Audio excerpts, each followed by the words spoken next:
Good day po mga bayang karerista. February 15, 2026, Sunday at PJCI. Start time at 2 p.m. Unahin ko na itong mga pa-shoutout kasi dalawa lang to. May pa-shoutout po si Sir Manuel Tandes. Pinapa-shoutout niya si Boyet Flores at si Robbie Santos ng Galas QC. Shoutout po sa inyo Sir Boyet Flores at Robbie Santos. At siya din Sir Manuel Tandes. Shoutout po sa inyong tatlo at maraming salamat po. Shoutout po sa inyo, Sir Ramon Carpio. Sir Ramon Carpio, shoutout po sa iyo at maraming salamat po.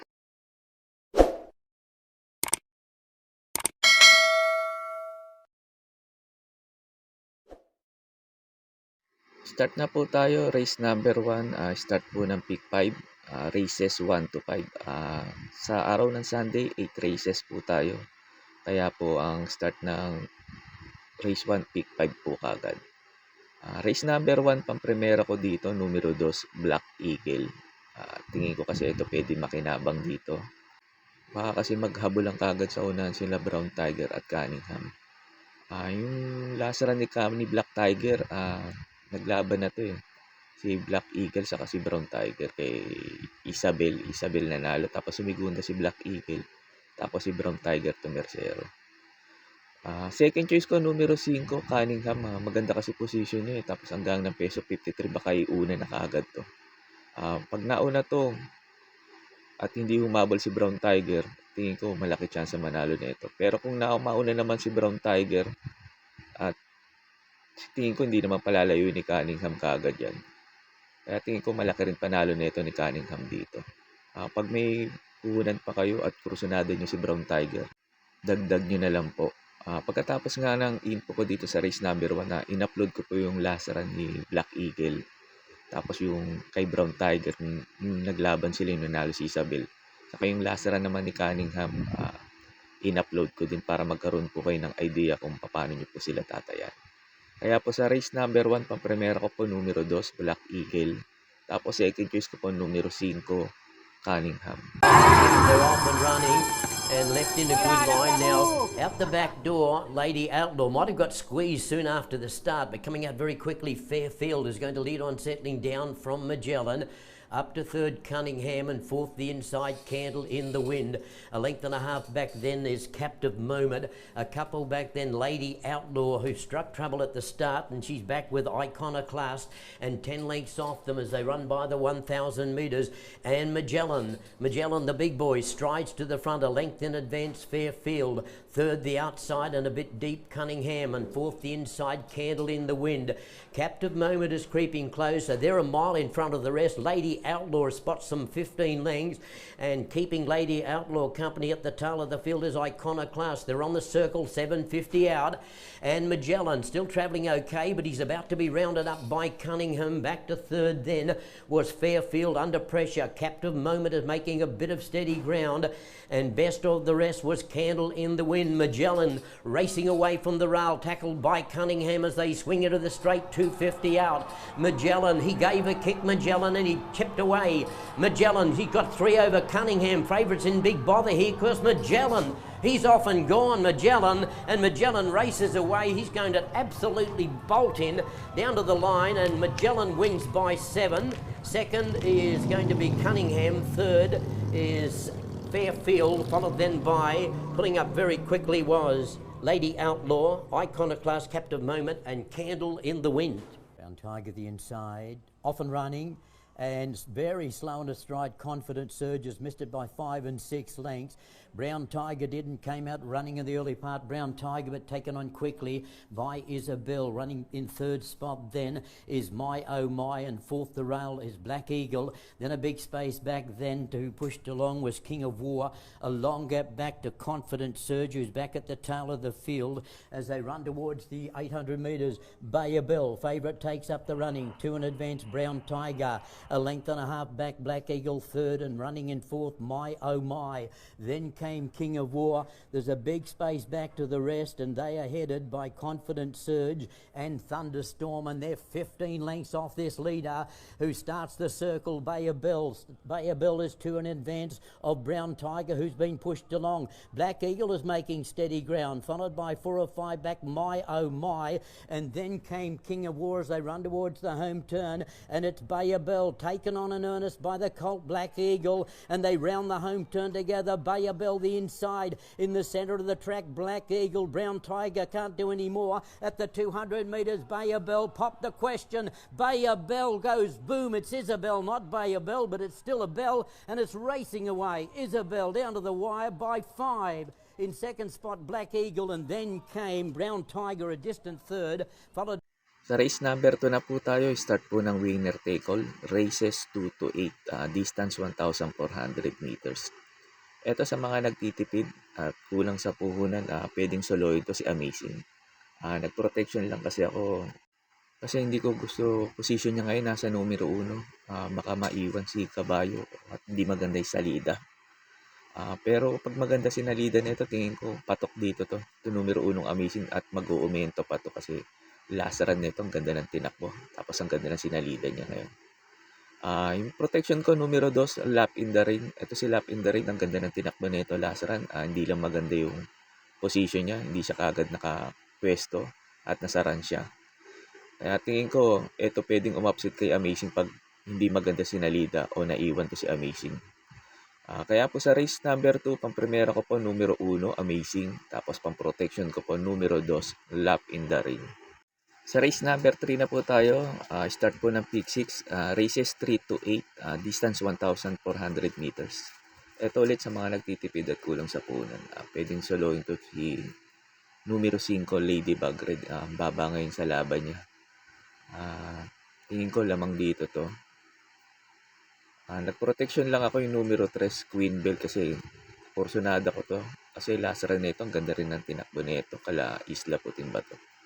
Kaya tingin ko ito pwedeng umupset kay Ladybug Red pag sakaling hindi maganda yung takbo ni Ladybug Red. Kaya sa race number 3, pang-primera ko po numero 5, Ladybug Red. Tapos pang-protection ko numero 3, Queen Bell.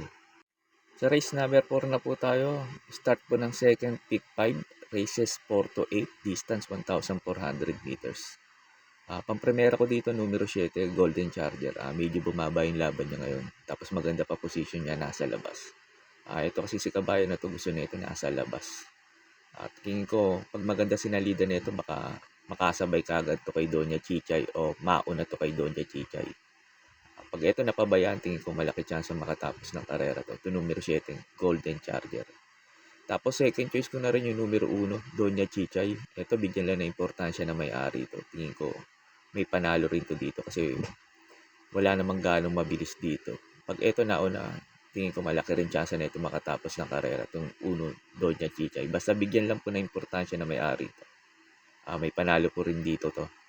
Itong numero 1, Doña Chichay. Tapos third choice ko, numero 8, Red Soul.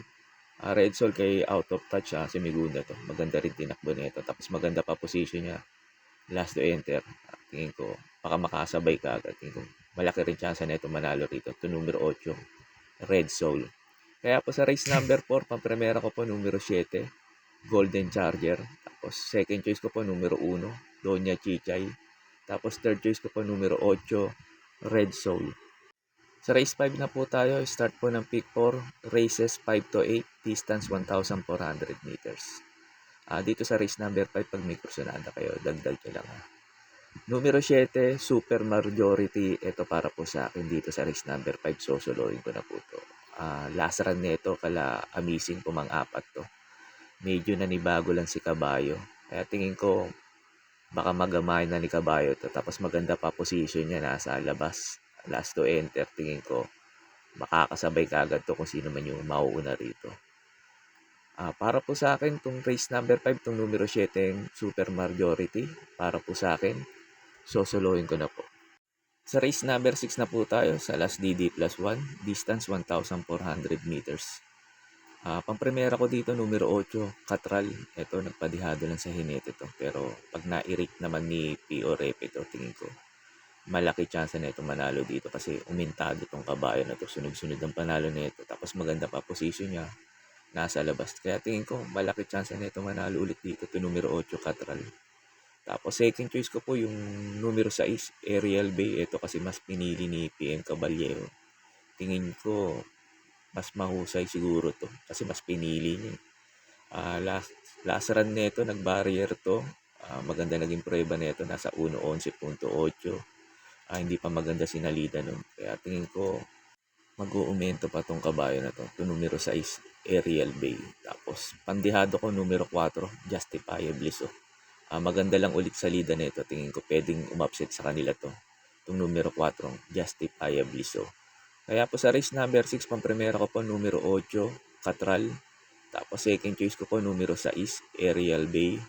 Tapos third choice ko po pandihado numero 4 Justifiably So. Sa race number 7 na po tayo sa last double, distance 1,400 meters.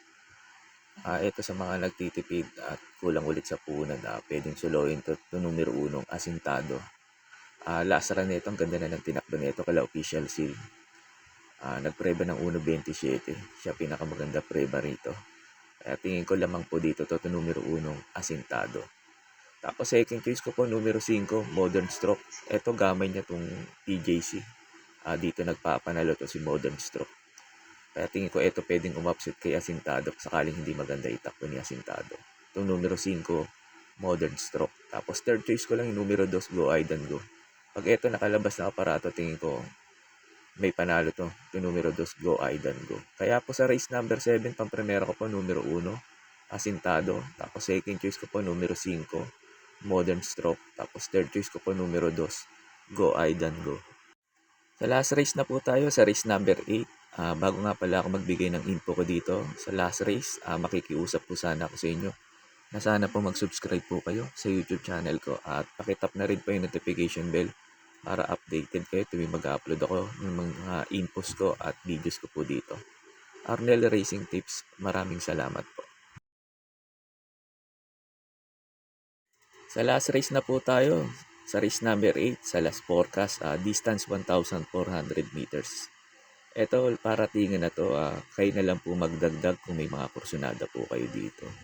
Kasi paratingan to. Itong numero 7 Street Swag, ito para po sa akin. Susuluhin ko na po dito to. Itong numero 7 na to, Street Swag. Bumaba kasi yung laban niya ngayon. Ang mga grupo kasi nito sila Ace of Diamond, tapos sila Ace of Diamond, Barati, mataas ang grupo nito kaya tingin ko lamang po dito to numero 7 na to, Street Swag. Kaya po sa last race, to numero 7 Street Swag, para po sa akin, sosoloyin ko na po. Yun lang po, and good luck and happy racing po mga bayang karerista.